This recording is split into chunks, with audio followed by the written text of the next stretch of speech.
You are listening from Lee Swift Book. Someone once told me, every life is like a locked door, one that only opens when we find the courage to turn the key. And over time, I realized that this key isn't anything grand or extraordinary. It's simply the way we choose to treat ourselves every single morning. We often assume that our future is shaped by big, dramatic events, changing careers, meeting the right person, seizing a once-in-a-lifetime chance. But that's not the whole truth. Sometimes the future is decided by something as small as whether we choose to rise with the morning or stay lying down. Have you ever noticed? There are two kinds of exhaustion in this world. The kind that comes from disciplining ourselves, and the kind that comes from failing after we've given in to our own temptations. Both hurt, but one pain pulls us forward, while the other pulls us back. What's strange is that life is much fairer than we think. It doesn't hand out gifts based on luck, but it never overlooks even the smallest effort, especially the effort we make at dawn. Mornings are like pristine white pages. Whatever you write on them echoes through the rest of your day. Those who spend their mornings moving their bodies, reading a few pages, breathing deeply, and clearing their minds are often the ones who walk into the world with brighter eyes and steadier hearts. Meanwhile, those who stay up too late and drag themselves out of bed the next day rarely have enough energy left to grab opportunities, even when those opportunities are standing right in front of them. So, as we begin today's video, I want to ask you one honest question. If the morning is where your future hides, are you waking it up or letting it slip away day after day? It's always fascinating to observe how different people begin a new day. Some let the glow of a screen pull them through the night, episode after episode. Their eyes ache, their head feels heavy, yet they keep reassuring themselves, just one more part, then I'll sleep. But that one more stretches on, until the clock slips past 2, sometimes even 3 in the morning. They don't fall asleep because they feel peaceful. They fall asleep because their body finally gives up. And then there are others, the ones who choose to rise early. While the city is still half asleep, they are already greeting the morning with gentleness. A few stretches, the soft rhythm of footsteps in the yard, slow deep breaths as if holding a quiet conversation with their own soul. These peaceful moments aren't loud or impressive, but they nourish them in the most tender way. Someone once told me that waking up early feels like owning an entire world to yourself. It's a time untouched by noise, untouched by notifications, untouched by worries. Just a warm cup of tea, a few pages of a book, and the feeling that, for once, you are truly in control of your life. I once met one of my old teachers again. Her hair had turned silver, but her face was radiant in a way that felt timeless. Rosy cheeks, bright eyes, and a voice still full of life. She told me that for decades, she has never abandoned her habit of waking up at 6. A simple breakfast, a book in hand, a breezy balcony, and sunlight just warm enough to soften the heart. She smiled and said, "Morning is a gift. Whoever knows how to unwrap that gift every day stays young." While some let the long night drain their spirit, early risers use the morning to replenish themselves. One group loses sleep trying to cling to things that no longer matter. The other wakes with clarity, ready to welcome a new day wholeheartedly. Morning doesn't favor anyone. It simply opens its door to those who choose to walk toward it. There's a truth that sounds almost ordinary at first, but once you truly understand it, you'll never look at the habit of waking up early the same way again. Every hour you are awake in the morning is an hour you hold an advantage over countless others. Picture it like this. If you wake up just 1 hour earlier than most people, then in a single month, you've gained about 30 extra hours to do something meaningful for your life. 30 hours, enough to finish a book, learn a new skill, or simply nourish your mind so you step into your day with the clarity that late sleepers rarely have. And if you keep that habit for an entire year, you'll gain more than 360 hours of advantage, the equivalent of 15 fully dedicated workdays. 15 days to upgrade yourself, to finish the things you once complained you never had time for. While many people are still being dragged around by their schedules, rushing, scrambling, trying to catch up, early risers move forward slowly, steadily, not frantic, not overwhelmed, but always with the quiet confidence that they are in control. They don't let life push them around. They lead their life at their own pace. From a biological perspective, morning is also the time when the brain is at its cleanest, uncluttered, free of noise. Ideas flow more easily, decisions are clearer, and focus lasts longer. That's why so many successful people, no matter how busy they are, treat their mornings as sacred ground. When you wake up early, you're not just gaining more hours, you're gaining the freedom to choose how you want to live. I still remember it vividly. That business trip where our entire team walked into an important meeting full of hope, only to walk out in heavy, uncomfortable silence. The partners rejected the proposal we had worked so hard on. The meeting ended in tension, and I carried with me a bitter sense of failure that I simply couldn't swallow. That night, I lay in bed with my mind spinning. Every time I closed my eyes, the moment of rejection replayed itself. I blamed myself, my ability, my inexperience, everything. The more I thought, the further sleep drifted away. By the time I finally dozed off for a brief moment, dawn had already arrived. I dragged myself out of bed with a body that felt like it was made of stone, unsure how I would survive the day ahead. Right then, Mr. H, an older colleague on the team, called and asked if I wanted to grab breakfast. When we sat down and he saw the defeated look on my face, he simply smiled and said a sentence I still remember word for word. To conquer life, you must first conquer your morning. At the time, I didn't fully understand him. It sounded nice, but distant. It wasn't until much later that I learned the truth.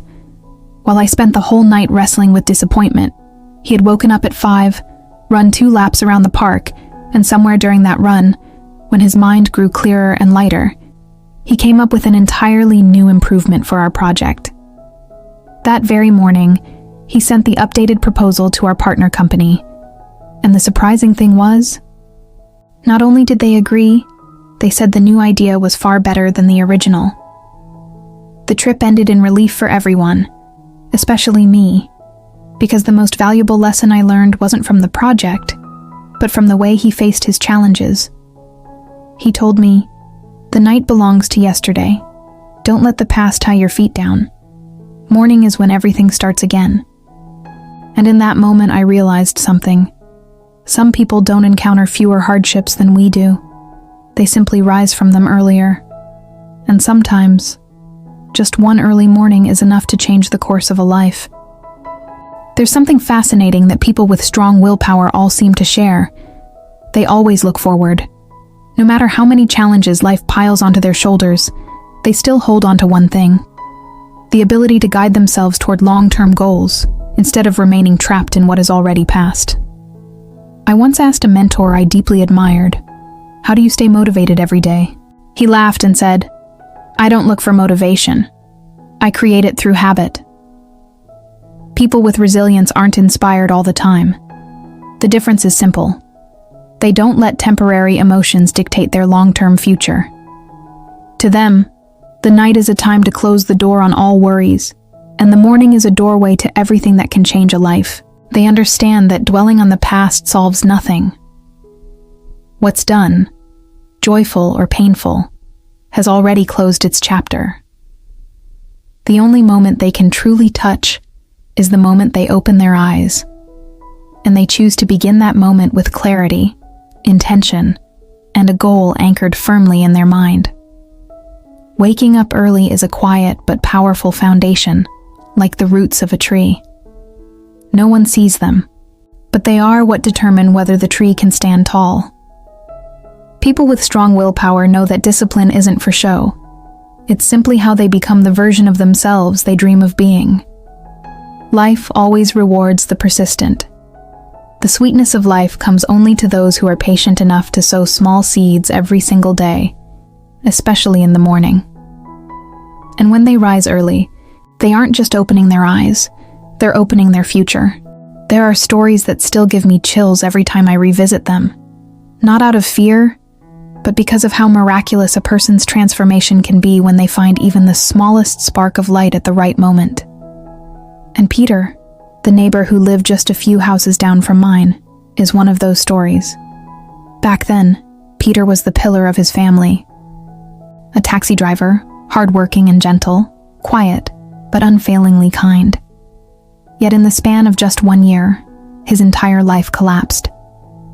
A sudden accident left one of his legs severely broken, forcing him into months of hospital beds and recovery. Before he could fully heal, another blow struck even deeper. His wife, after 20 years of marriage, filed for divorce and took custody of their 2-year-old son. From a man with a home and stability, he suddenly became someone with nothing to hold on to. He withdrew from everyone, spoke little, moving through the neighborhood like a ghost. Some nights, I would see him sitting on the front steps for hours, eyes hollow, as if searching for a reason to keep breathing. Then one morning, he decided to end it all. He told me later that the sky was still pale with mist, and his heart felt so heavy he could barely stand upright. He walked toward the empty lot behind the buildings, a place no one really went. But as he passed a tiny park, he saw an old man doing morning stretches. They weren't friends, they had never spoken. Yet the old man glanced at him and offered the warmest smile. "Up early, huh? Good for you." That simple sentence, so ordinary, so harmless, made Peter stop in his tracks. He kept walking, but a few minutes later, he passed a steamed bun cart, just as the vendor lifted the lid. A wave of warmth and the rich, familiar scent of fresh buns drifted into the morning air. The vendor spotted him and cheerfully called out, "Breakfast! The bread's fresh out of the oven!" And for reasons he couldn't explain, Peter realized something. It had been so long since he felt the true flavor of a morning. Those tiny, insignificant details, a smile, the smell of warm food, the steam rising from a pot, touched something deep inside him. He understood then that he had allowed his pain to swallow every bit of color life still offered. The world hadn't turned dark. He had simply stopped looking at it with the eyes of a new day. That morning, he didn't end his life as he had planned. Instead, he bought a steamed bun, a cup of warm soy milk, sat down on a stone bench, and began to cry. He told me it was the first time in months that he felt truly alive, and from that morning on, he began to change. Not with anything dramatic, just by waking a little earlier, walking a few laps around the park, greeting the old man, buying another warm bun. Small things, repeated every morning, slowly reshaped him into someone new. Lighter, brighter, so full of quiet optimism that people couldn't help but smile when they saw him. It was as if the morning had given him back his life. Watching the changes in Peter, I realized something. A truth we all hear at some point, but only truly understand after life has tossed us around. Nothing in this world is permanent. No sadness lasts forever, and no happiness stays unchanged. Everything moves, everything shifts, and it's that very motion that helps us grow. Sometimes we convince ourselves that our pain is the greatest, that our struggle is the most hopeless. We shut our hearts, withdraw from the world, and try to feel our disappointment as deeply as possible, as if doing so would make life soften toward us. But life doesn't work that way. It keeps turning. The sun still rises, the birds still sing, and strangers still smile at us for no reason at all. And strangely, it is often those small, easily overlooked things that carry the greatest healing power. Morning itself feels like a quiet miracle. All it takes is stepping out of bed, opening a window, taking one deep breath, and suddenly, you feel as if your soul has been gently reset. yesterday's sadness loses its sharpness. The burdens of the day before feel a little lighter. Not because your problems are solved, but because your heart has finally been given room to breathe. People who welcome the morning seem to carry a special kind of energy. They don't deny hardship, but they don't let hardship block out the entire sky either. They choose to notice the small patches of light that exist even in the darkness, and it's that choice that helps them keep moving forward. Morning doesn't promise that life will be easy, but morning is always there, whispering to us, "Today, you can begin again." People often say that time is gold, but I believe morning time is worth even more than gold. It's the moment when your mind is the clearest, your energy the purest, and your willpower the easiest to awaken. Those who succeed were not born ahead of us. They simply learned to begin earlier. Morning is when you meet yourself before the world has a chance to distract you. You can exercise, read a few pages, jot down a few notes, or simply sit still and listen to the sound of your own breath. Just one small act like that is enough to create another version of you. Stronger, sharper, and calm enough to walk through whatever the day brings. So I want to leave you with a gentle, sincere reminder. Try waking up early tomorrow.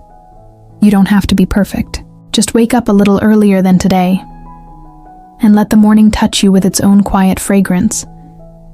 A fragrance only awakened souls can truly sense. Thank you for spending this time with me. I'll see you again in the journeys ahead, where we learn together how to live more slowly and more deeply.